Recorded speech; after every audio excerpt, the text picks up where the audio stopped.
Hello friends, आप लोग का स्वागत है हमारे यूट्यूब चैनल पे। आज हम बात करने वाले हैं फिर से एसएससी जीडी जीके जीएस जो कि जनवरी 2023 में एग्ज़ाम होने वाला है, जिसका ये पार्ट 2 है। अगर आप लोग पार्ट 1 नहीं देखे हैं तो जाके प्लेलिस्ट से आप लोग देख सकते हैं।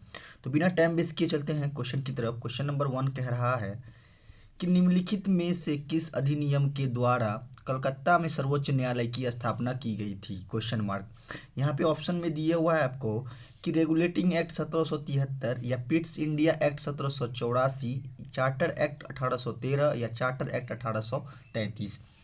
तो क्वेश्चन नंबर 1 का आंसर हो जाएगा आपको ऑप्शन नंबर ए, रेगुलेटिंग एक्ट 1773 के अनुसार कलकत्ता में सर्वोच्च न्यायालय की स्थापना की गई थी। इसका इम्पोर्टेंट पॉइंट है कि रेगुलेटिंग एक्ट 1773 के द्वारा 1774 ईस्वी में कलकत्ता में एक सर्वोच्च न्यायालय की स्थापना की गई थी, जिसमें सर एलिजा एम्पे को इसका प्रथम मुख्य न्यायाधीश नियुक्त किया गया था। कलकत्ता में जो रेगुलेटिंग एक्ट 1773 में जो सर्वोच्च न्यायालय की स्थापना की गई थी, उसका जो मुख्य न्यायाधीश बना था प्रथम, जो कि सर एलिजा एम्पे को बनाया गया था। चलते हैं नेक्स्ट क्वेश्चन। क्वेश्चन नंबर दो कह रहा है कि भारतीय शासन व्यवस्था में प्रतिनिधि एवं लोकप्रिय घटक को समाविष्ट करने का प्रथम प्रयास किस अधिनियम के द्वारा किया गया? Question mark. यहाँ पे ऑप्शन दिए हुआ है कि भारतीय परिषद अधिनियम 1861, भारतीय परिषद अधिनियम 1892, भारतीय परिषद अधिनियम 1909, भारतीय सरकार अधिनियम 1919। तो क्वेश्चन नंबर 2 का आंसर हो जाएगा आपको ऑप्शन नंबर ए, भारतीय परिषद अधिनियम 1861 के अनुसार। ठीक है, अब क्वेश्चन नंबर 3 पे चलते हैं। क्वेश्चन नंबर 3 कह रहा है कि B.R. अम्बेडकर का संविधान सभा में निर्वाचन हुआ था? Question mark. पश्चिम बंगाल से या बम्बई प्रेसिडेंसी से या तत्कालीन मध्य भारत से या पंजाब से? तो क्वेश्चन नंबर 3 का आंसर हो जाएगा आपको option number B, Bombay presidency से हुआ था B.R. अम्बेडकर का संविधान निर्वाचन। और इसका इम्पोर्टेंट पॉइंट है कि संविधान सभा के प्रारंभिक चुनाव 1946 में डॉक्टर भीमराव अंबेडकर का निर्वाचन अविभाजित भारत के बंगाल प्रांत के पूर्वीय भाग से हुआ था। क्वेश्चन नंबर 4 पे चलते हैं। क्वेश्चन नंबर 4 कह रहा है कि डॉक्टर भीमराव अंबेडकर का जन्म और मृत्यु कब हुई? तो 1886 से 1951, या 1891 से 1956, या 1887 से 1961, या फिर 1888 से 1961। तो क्वेश्चन नंबर 4 का आंसर हो जाएगा आपको ऑप्शन नंबर बी, 1891 से 1956। मतलब 1891 में इनका जन्म हुआ और मृत्यु कब हुई? 1956 में। अब इसका इम्पोर्टेंट पॉइंट है कि भारतीय संविधान के निर्माण के मुख्य भूमिका निभाने वाले डॉक्टर भीमराव अंबेडकर का जन्म 14 अप्रैल 1891 में महू मध्य प्रदेश तथा मृत्यु 6 दिसंबर 1956 को दिल्ली में मृत्यु हुई थी।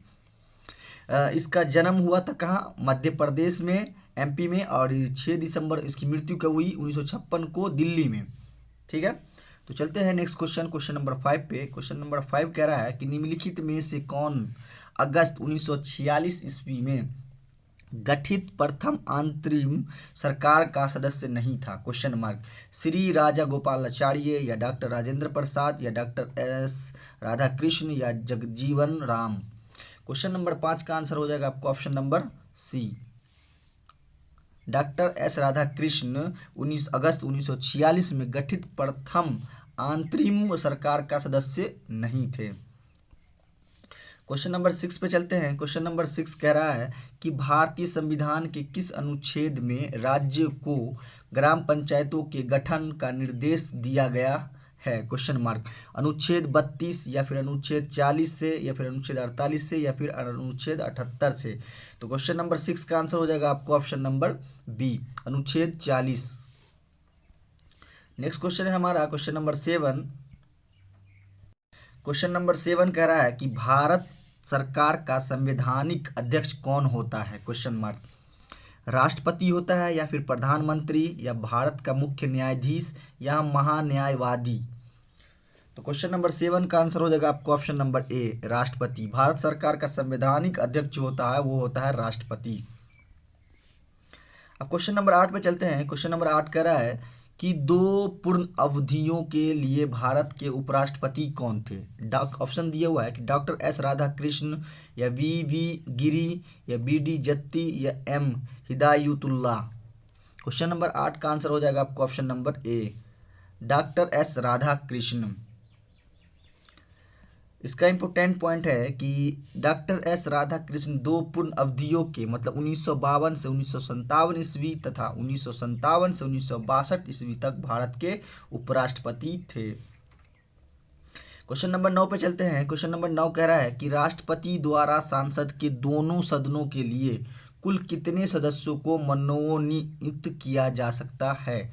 16 सदस्यों को या 10 सदस्यों को या फिर 12 सदस्यों को या फिर 14 सदस्यों को। तो क्वेश्चन नंबर 9 का आंसर हो जाएगा आपका ऑप्शन नंबर डी, 14 सदस्यों को मनोनीत किया जा सकता है। क्वेश्चन नंबर 10 पे चलते हैं। क्वेश्चन नंबर 10 कह रहा है कि भारत के उपराष्ट्रपति के पद के लिए निर्वाचन का आयोजन निम्नलिखित में से कौन करता है। Question mark. यहाँ पे ऑप्शन दिए हुआ है कि भारत का उपराष्ट्रपति या फिर भारत के निर्वाचन आयोग या फिर भारत के मुख्य न्यायमूर्ति। तो क्वेश्चन नंबर 10 का आंसर हो जाएगा आपको ऑप्शन नंबर बी, भारत का निर्वाचन आयोग जो भारत के राष्ट्रपति के पद का जो आयोजन करता है वो कौन करता है, भारत के निर्वाचन आयोग करते हैं। ठीक है।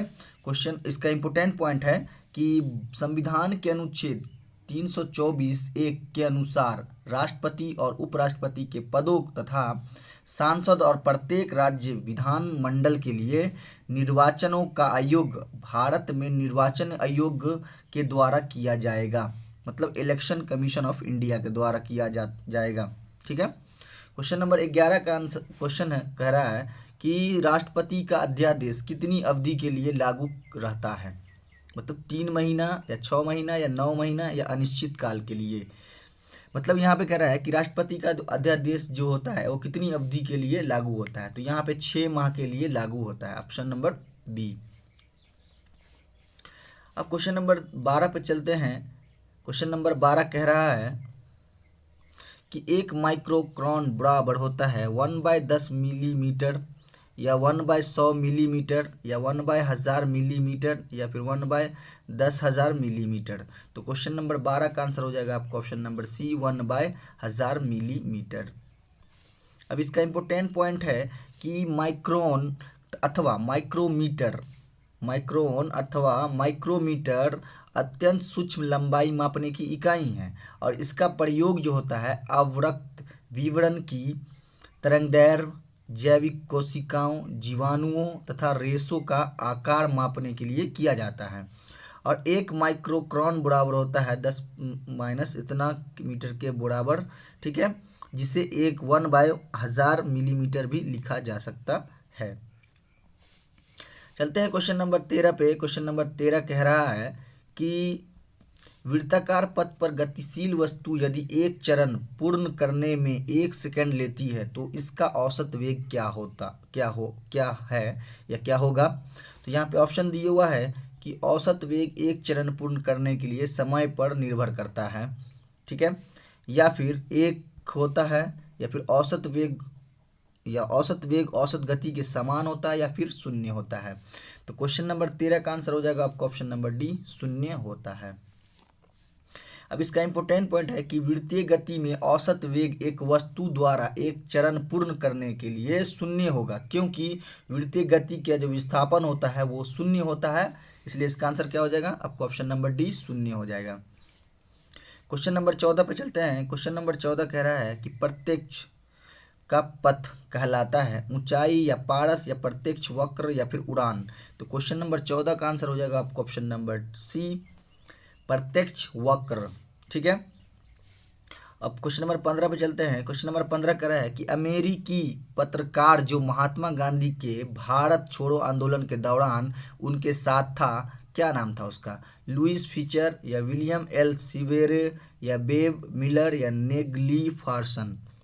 तो क्वेश्चन नंबर 15 का आंसर हो जाएगा आपको option number A, Louis Fischer, जो अमेरिका के थे और जो महात्मा गांधी के साथ थे आंदोलन, भारत छोड़ो आंदोलन में जो शामिल साथ थे वो कौन थे, लुइस फीचर।